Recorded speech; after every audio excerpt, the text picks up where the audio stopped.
por un tiempo de 12 minutos.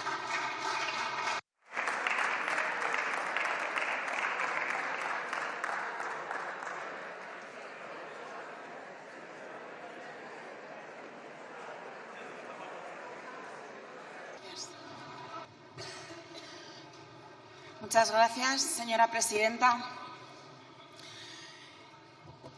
Esta mañana les voy a contar algo que quizás no sepan. El 15 de marzo del año 2018 era jueves. Y ese jueves, 15 de marzo del año 2018, por la mañana, en el Parque del Lavadero, en Azuqueca de Henares, Osama Chabú y su pandilla cogieron a una niña de 12 años y a una amiga y las llevaron a un asilo abandonado de Azuqueca de Henares que estaba a pocos minutos de allí. Las metieron dentro y se les oyó discutir entre ellos en árabe. Finalmente soltaron a la amiga por ser mora. Eso es lo que dice la niña a la que soltaron. Osama cogió a la niña de 12 años, la llevó a un baño antiguo y oxidado del asilo abandonado de Azuqueca. La tiró al suelo, una niña de 12 años, la desvistió y empezó el infierno de una violación, de una tortura en manada entre 5 magrebíes y un nigeriano. Se escuchaban desde fuera los chillidos y los amigos de esa niña que estaban por el Parque del Lavadero acudieron hacia el asilo. Pero la manada, la pandilla de Osama, hacía guardia en la puerta y a todo el que se apostaba delante de la entrada le decían: quien entra no va a salir. Fueron 45 minutos de tortura. El suceso lo sabían y lo conocían los chavales de Azuqueca, pero nunca fue comunicado por las instituciones. Fue ocultado durante casi un año en el pueblo, que habían torturado literalmente a una niña de 12 años en el antiguo asilo de Azuqueca. Nunca se informó de manera oficial. Y el silencio sobre esta niña y otras tantas es un silencio atronador. ¿Esta niña es víctima para ustedes? ¿Tienen ustedes hijas? Yo tengo una niña de 7 años y no puedo imaginarme el dolor que lleva sufriendo desde el año 2018 esta familia. La vida destrozada de una niña que no sale de su casa desde entonces. ¿Quiénes son los culpables de esa vida destrozada? Osama, Omar y todas esas iniciales escondidas que todavía no conocemos, todos esos perfiles de esos 6 criminales cuyas caras todavía no han salido en ningún sitio. Pero hay más culpables, señorías, hay más. Los autores de las políticas de fronteras abiertas, quienes les abrieron las puertas, quienes no les deportaron, quienes no hicieron todo lo posible por firmar convenios de expulsión con los estados de origen, quienes hicieron regularizaciones masivas como esta para que se quedasen entre nosotros, entre nuestras hijas, entre nuestras hermanas, entre nuestras madres, entre nuestros abuelos. Están a tiempo, señorías, de votar nuestra enmienda a la totalidad para la retirada de nacionalidad, incluso y naturalización a los delincuentes, y para su expulsión inmediata y para la prohibición de regularizaciones masivas como esta. Luego, no vayan, después de votar a la regularización masiva, a estos papeles para todos, no vayan cerca, en los barrios donde hay centros de menas o donde hay oratorios fundamentalistas, diciendo que hay que hacer expulsiones a los delincuentes reincidentes, porque lo que ustedes votan y han votado son abrazos y papeles para todos, sean quienes sean.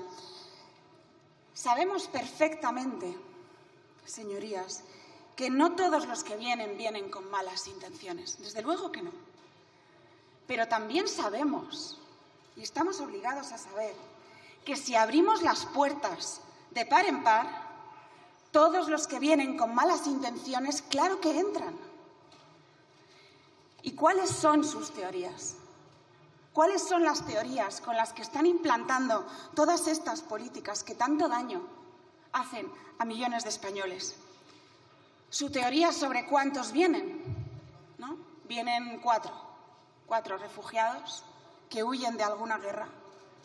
Sin embargo, no hacemos más que ver informes del Banco de España, de la AIREF, el Plan 2050, la nueva ministra de Migraciones, Elma Said, el antiguo ministro de Inclusión y Seguridad Social, el señor Escrivá, diciendo que no tienen que venir 4, que no son 4 refugiados. El señor Escrivá decía que en los próximos años iban a ser 7 millones. La señora Elma Said ha dicho que 250.000 al año. El Banco de España ha dicho que 24 millones los próximos años. Señorías, 24 millones no son 4 refugiados que huyen de una guerra, es la mitad de la población española. ¿De verdad piensan ustedes que esto no va a cambiar el rostro de nuestra sociedad? ¿No va a cambiar el rostro de nuestros barrios, de nuestras calles, de nuestras plazas? Señorías, hoy tienen la oportunidad de votar una enmienda a la totalidad para que no se regularice de manera masiva, para que no haya papeles para 500.000 de personas sin ton ni son en nuestro país. Porque 500.000 personas son la población de Ávila, Segovia, Valladolid, Soria y Zamora juntas. No son 4 refugiados que huyen de una guerra. Señorías, es un fenómeno que va a transformar nuestro país y del que ustedes no solo no están hablando, sino que lo están provocando deliberadamente. También hay otra teoría. Secretaria de Estado de Migraciones, la primera que tuvo el señor Escrivá, la señora Gelul, que se sienta además en la bancada del Partido Socialista, decía aquí en comparecencia que lo que venían eran mujeres violadas que huyen de la guerra. Lo decía literalmente, sí.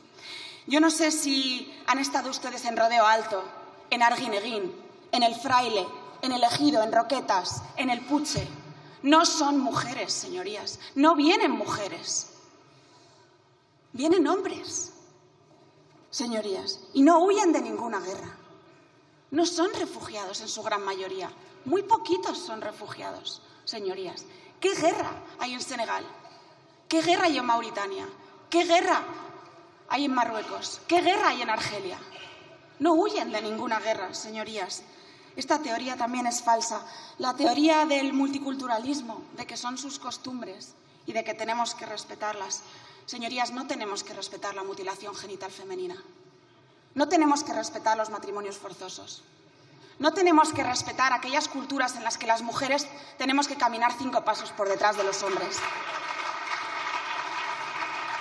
Denme un solo motivo para aceptar y respetar una cultura que piensa que las mujeres somos inferiores. Un solo motivo, señorías. La teoría de las ONGs, de los rescates. Hay ONGs que salvan personas en el Mediterráneo, es su teoría, ¿verdad? Pues según el derecho marítimo, y hay que decirlo más veces, los rescates son cuando una embarcación está en precario de manera fortuita. Estas embarcaciones están en precario de manera deliberada. Los rescates se producen cuando rescatas esa embarcación en precario de manera fortuita y los llevas al puerto más cercano, no al puerto más europeo. Eso se llama tráfico de personas. lo que hacen las ONGs en connivencia con los gobiernos progresistas que les financian, que les alientan y que todos los días colaboran con ellos. Colaboracionismo con las mafias, intolerable. Su teoría sobre la integración y la asimilación. ¿De verdad piensan que es posible la integración? Integración sería económica. La asimilación, vamos a decir, que se asimilen a nuestra cultura, que sean capaces de aceptar nuestras normas de conducta, que abracen incluso nuestros países. ¿De verdad piensan que es posible asimilar a 24 millones de personas en nuestra sociedad en los próximos años? Pues si lo piensan, o son muy ingenuos o están mintiendo a todos los españoles. Señorías, vaya por delante nuestro agradecimiento y el daño que ustedes están haciendo a todos los extranjeros que vienen aquí a asimilarse, a amar nuestro país, a amar nuestras costumbres, a estar entre nuestras familias, que son muchos a los que ustedes también con estas políticas les hacen la vida imposible. La teoría de luchar contra la pobreza. ¿Ustedes de verdad pretenden luchar contra la pobreza trayendo los próximos años 7 millones de pobres a nuestro país? Es imposible también luchar contra la pobreza con las políticas de fronteras abiertas. No podemos acoger a tantos millones de personas. No hay recursos suficientes. Hay 709 millones de pobres en el mundo, señorías. No pueden ustedes engañar masivamente a la población. Tienen un deber, además, con sus compatriotas. Tienen un deber con sus españoles. La solidaridad se da entre círculos concéntricos. No se puede ser solidario con unos recursos limitados, con 709 millones de pobres en el mundo, porque lo único que vas a conseguir es empobrecer a todos tus compatriotas y a todos tus españoles. La teoría del derecho universal a migrar. No existe el derecho universal a migrar. Existe el derecho a permanecer. El derecho a permanecer en tu patria, el derecho al arraigo, el derecho a estar con tu familia, el derecho a construir y cuidar tu comunidad. Ese es el derecho que existe y el derecho que nosotros queremos reconstruir. Y todas estas teorías, como decía Lamartine, cada vez que hay una contradicción entre la teoría y la supervivencia de una sociedad, significa que esa teoría es falsa. Muchísimas gracias.